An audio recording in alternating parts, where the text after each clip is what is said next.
Gentlemen, who wants to talk about sweet-ass watches? I know I do. I love watches. They're one of the best accessories a man can wear. We're not chicks. We don't have bags. Well, actually, we do have bags. So we have bags. I don't wear a lot of jewelry. Don't look at my earrings. I know they're stupid. At least you tell me every day. Thanks. Whatever. Why does it always come back to my earrings? Here's the story with my earrings, real quick, before we get into watches. I got my ear pierced when I was in 6th grade. This one. Then I got this one done when I was in like 8th grade. My dad has an earring. Papa A, he's a musician. I've always had it. I don't even notice my earrings, but everybody freaks out because I'm too old and they're so lame. And you know what I say? Whatever. I want to keep them for now, but I do reserve my right to take them out of the... This isn't about earrings! This video is about the most amazing, 5 specifically, amazing watches under $500. We did a video where we went over 5 sweet watches for under $100, but we're taking it up a notch. We're going automatic. No batteries. No quartz movement. We're talking auto, baby. Self-winding. Alright, but for this, I enlisted the help of my buddy. TGV is back, gentlemen. Without any further ado, I give you Tristano. Let's get on with this particular list. At number 5, we have the Tissot Visodate. Now, this is the only watch in this list that I haven't actually reviewed. A friend of mine recently bought one of these, and I was really impressed by it.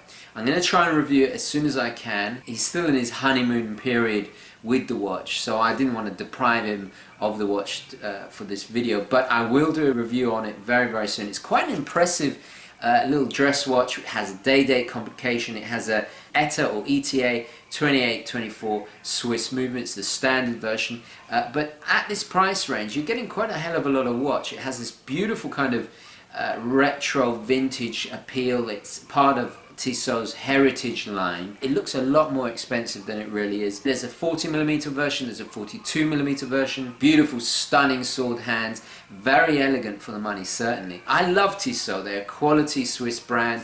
In fact, if I recall correctly, it's one of my first Swiss brands I had when I was a child, I think. When I was a teen, I had a Tissot. I think it was the PRC 200. I might be wrong about it. It was a quartz piece. Very reliable, very well made. It's a good, solid, entry-level Swiss brand. So if you want to get your first Swiss watch, and an automatic one at that, for below $500, you can't go wrong with the Visodates. Okay, so moving on. At number 4, we have the Orient Star Classic. Now, I actually owned this piece for a while. I have since sold it, but don't get me wrong, it's a fantastic piece. I absolutely adore it. Orient are a great brand from Japan, made in Japan, completely in-house. A really great movement in there.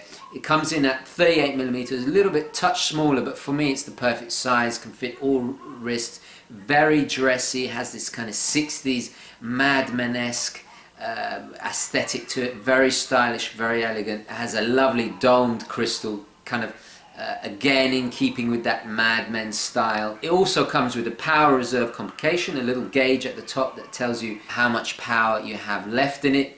Fully automatic, in-house, like I said.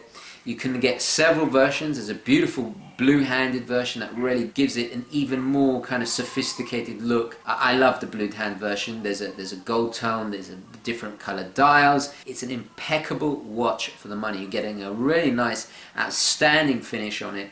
I just love the size, and I love the fit and finish. It looks great in all kinds of straps, and again, it looks a lot more expensive than it really is. A cracking little dress watch. I love the Orient Star, and of course I have reviewed this. I'll leave a link in the description. I do miss my Orient Star Classic, but of course I can't keep all the watches.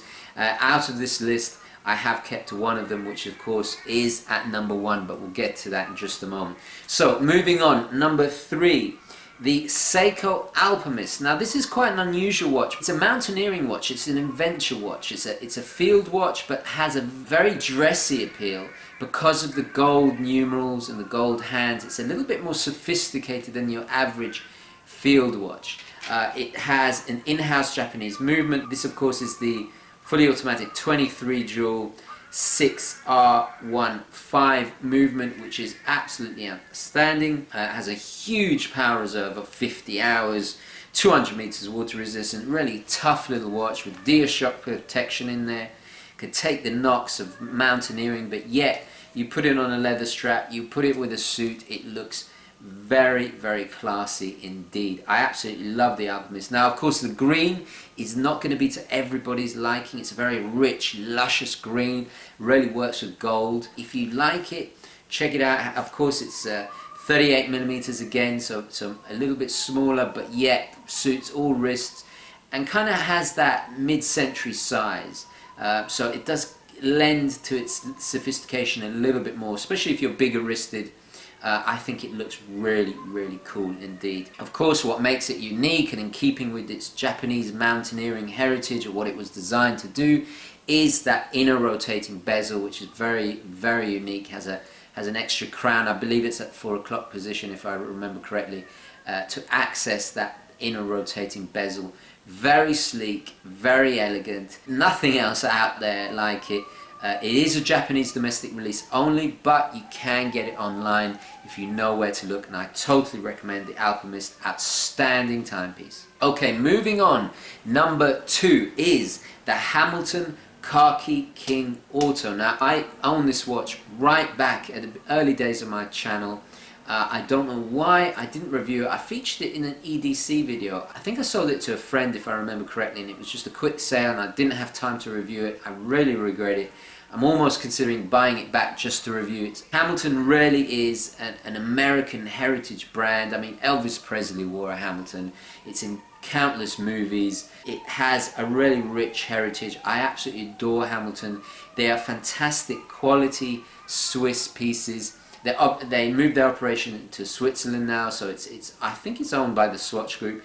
But regardless, they make fantastic high quality watches for a very affordable price. Hamilton Khaki King to me is an American classic. It's a field watch, has that 24-hour markings on an inner dial, very elegant dial with almost not a panpipe, but does have a kind of little bit of layering in it, which really adds to its character. Beautiful case, very conservative at 38mm size. We got a Swiss ETA in there, and a display back so you can see the movement as well. Has a day-date complication, which is very, very useful at the top of the dial.